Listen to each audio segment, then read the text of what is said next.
Hello friend, welcome in this class इंसानस pro biology. तो जैसा कि आपको पता है कि आप यहाँ पे हम एप्टीट्यूड 2021 को डिस्कस कर रहे हैं और 2022 के क्वेश्चंस आप ऑलरेडी देख के आए होंगे। अगर आपने नहीं देखा है तो आप चैनल पे जाके देख सकते हो या फिर आप जाके डिस्क्रिप्शन में जाके देख सकते हो या आप आई बटन पे क्लिक करके देख सकते हो। चलिए हम इस क्वेश्चन को पढ़ते हैं। इसमें इन्होंने दे रखा है कि the graph shows cumulative frequency percentage of research scholar and number of paper published by them। Graph read करना मे बी आपको अभी तक आ गया होगा क्योंकि मैंने आपको ग्राफ रीड करना टिफर और गेट वाले में सिखाया था। चलिए यहाँ पे हम देखते हैं कि यहाँ पे क्या पूछा है। बात ध्यान रखना है कि ट्रू ट्रू पूछा है, मतलब फॉल्स को एलिमिनेट करो। Majority of the student published more than 4 paper. देखो, मोर देन 4 पेपर की बात हो रही है। अगर हम इस पॉइंट की बात करें, 4 पेपर ये है तो मतलब 60% लोगों ने आपका 4 पेपर पब्लिश करा है और 40% लोगों ने मोर देन 4 पेपर पब्लिश करा है। करेक्ट? तो ये तो सही नहीं है। दूसरा, 60% ऑफ द स्कॉलर पब्लिश्ड। देखो, अब हम दूसरा पेन यूज करते हैं। 60% of the scholar published at least 2 paper, मतलब 60% ऑफ द स्कॉलर।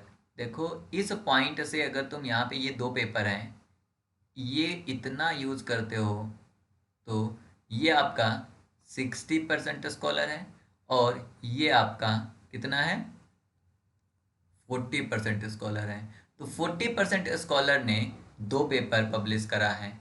सिर्फ मतलब 40% भी, 40% में आपका एक पेपर पब्लिश करने वाला भी कुछ लोग हैं।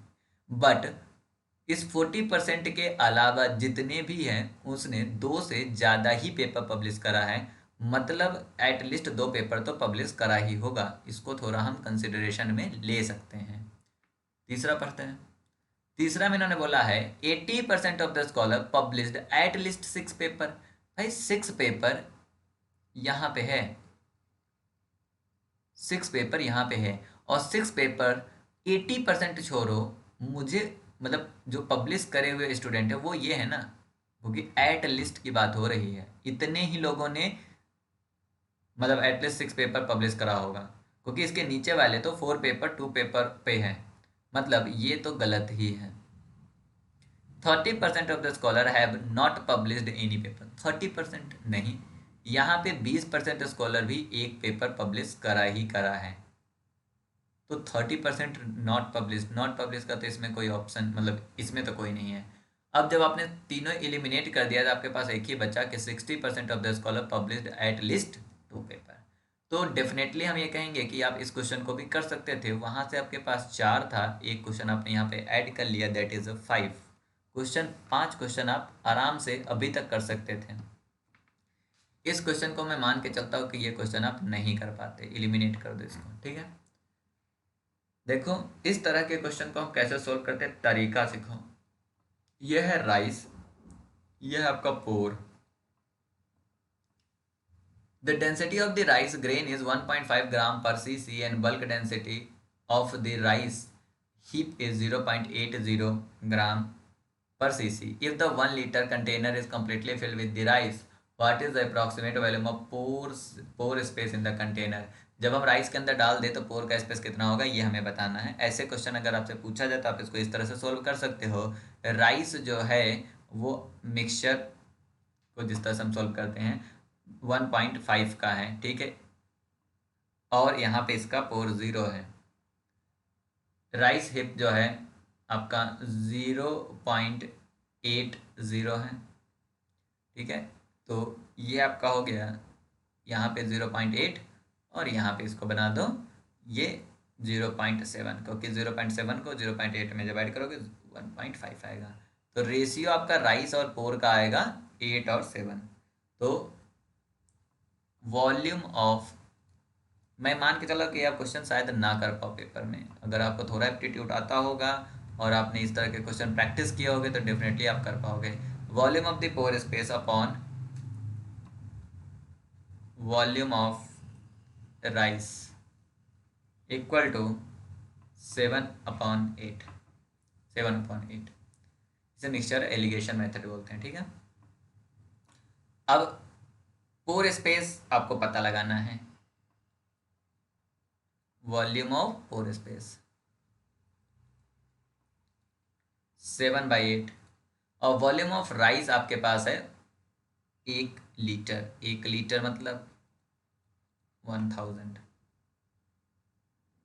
ठीक है। लेकिन लेकिन आप जब इसको इस तरह से सोल्व करते हो तो यहाँ पास जो आपने करा ये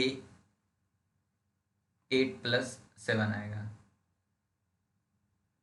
ये रेशियो आपका 8 और 7 का आएगा, जिसमें पोर स्पेस आपका 7 है, बट टोटल कितना है वॉल्यूम निकालने के लिए आप इसमें क्या करोगे, 8+7 करोगे, मीन्स 7/15 इंटू 1000। इसको जब सॉल्व करोगे तो आएगा 9 बता रहे 465 cc। तो ये क्वेश्चन का इसका आंसर आपका बी होगा। मिक्सचर एलिगेशन से आप इसे सॉल्व कर सकते हो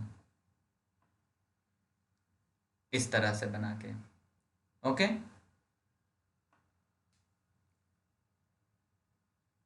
ये इजी था। अभी तक मैंने आपको बोला था 5, that is a 6 number question जो आप अटेम्प्ट कर सकते थे।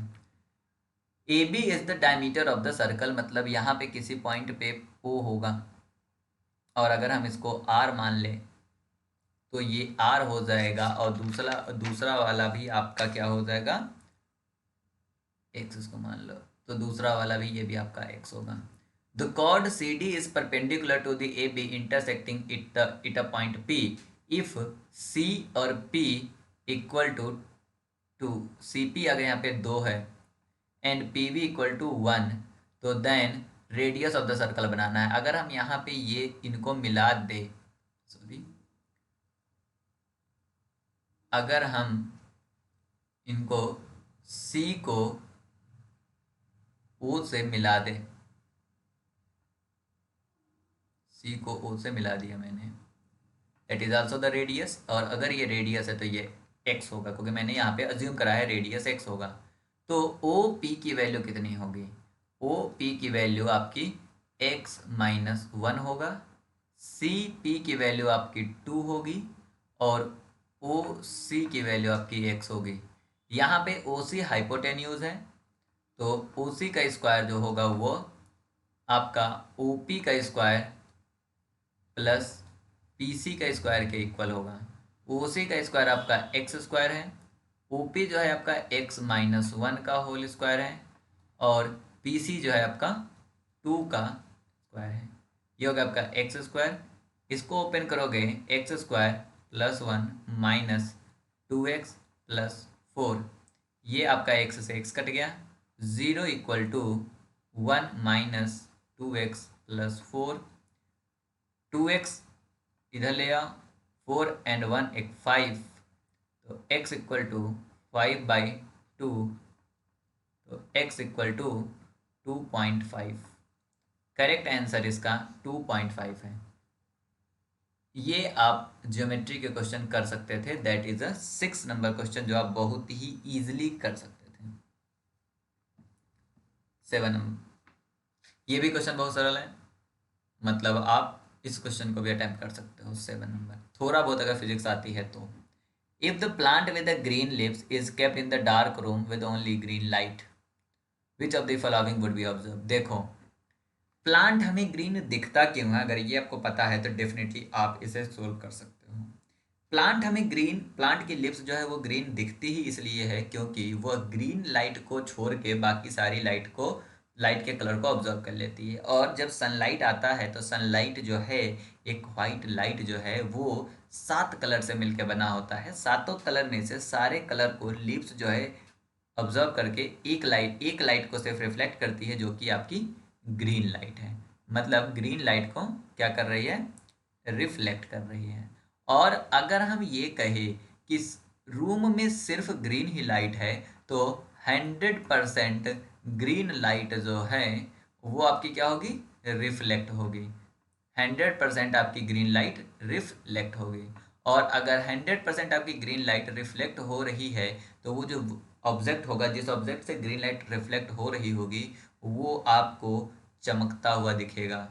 चमकता हुआ दिखेगा मतलब खूब ही ज़्यादा फ्लोरेसेंस मारता हुआ दिखेगा, मतलब वो ज़्यादा ही ब्राइटर होगा कंपेयर टू दी सराउंडिंग। तो इसका आंसर जो है वो होगा the plant appears brighter then the surrounding, क्योंकि ये सारी की सारी लाइट को क्या कहते हैं, 100% लाइट को, क्या ग्रीन लाइट को रिफ्लेक्ट कर देगी, रिफ्लेक्ट कर देगी तो ज़्यादा ब्राइटर दिखेगा कंपेयर टू सराउंडिंग।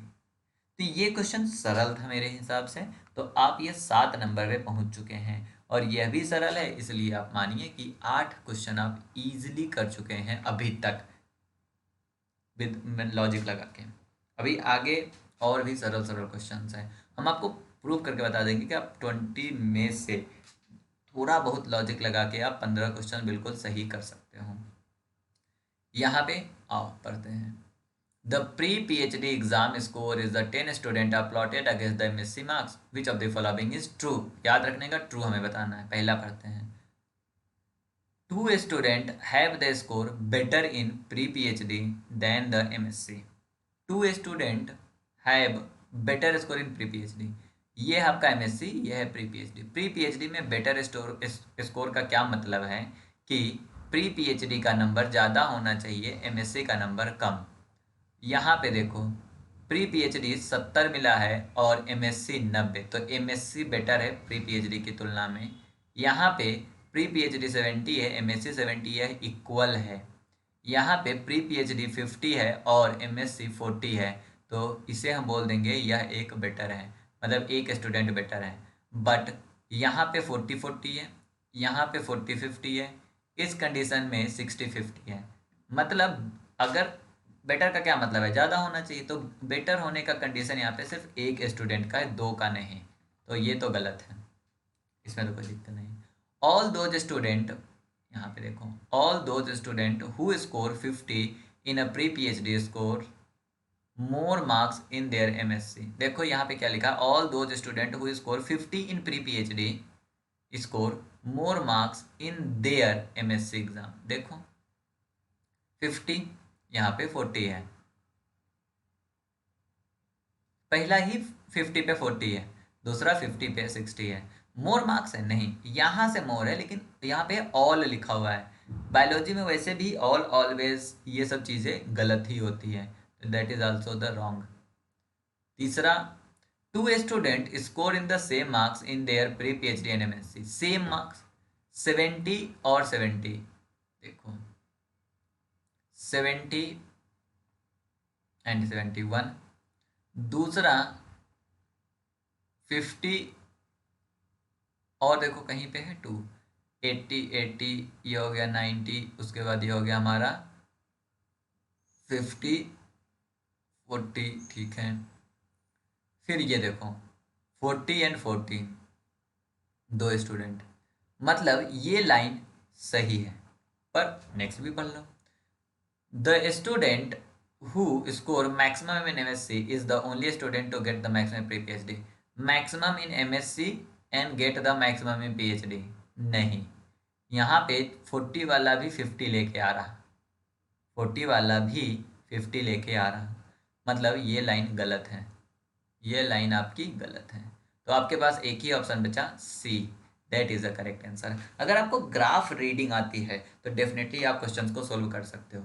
सिर्फ ग्राफ रीडिंग अगर आपको आती है, ग्राफ रीडिंग करके भी आप क्वेश्चन को सोल्व कर रहे हो, तो हम ये कहेंगे कि आप जाके जो टिफर का वीडियो था उसको देखिए, क्योंकि उसमें मैंने ग्राफ रीडिंग सिखाया है। उसके अलावा गेट के वीडियो में मैंने ग्राफ रीडिंग सिखाया है। तो ये सारी वीडियो आपके लिए हेल्पफुल होगा अगर आप जनरल साइंस या एप्टीट्यूड में आप 30 आउट ऑफ 30 पाना चाहते हो। मैं ये नहीं कर रहा कि 20-22, हाँ 30 में 30 लाना है।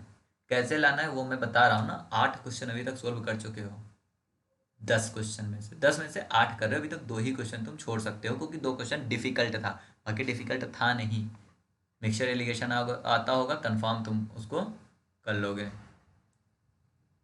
पर मान के चलते कि वो डिफिकल्ट है, क्लॉक मान के चलो कि वो डिफिकल्ट है। 2 क्वेश्चन तुमने एलिमिनेट कर दिया, अभी बचे तुम्हारे पास 10 मतलब 10 में से 8 क्वेश्चन तुम कर चुके हो।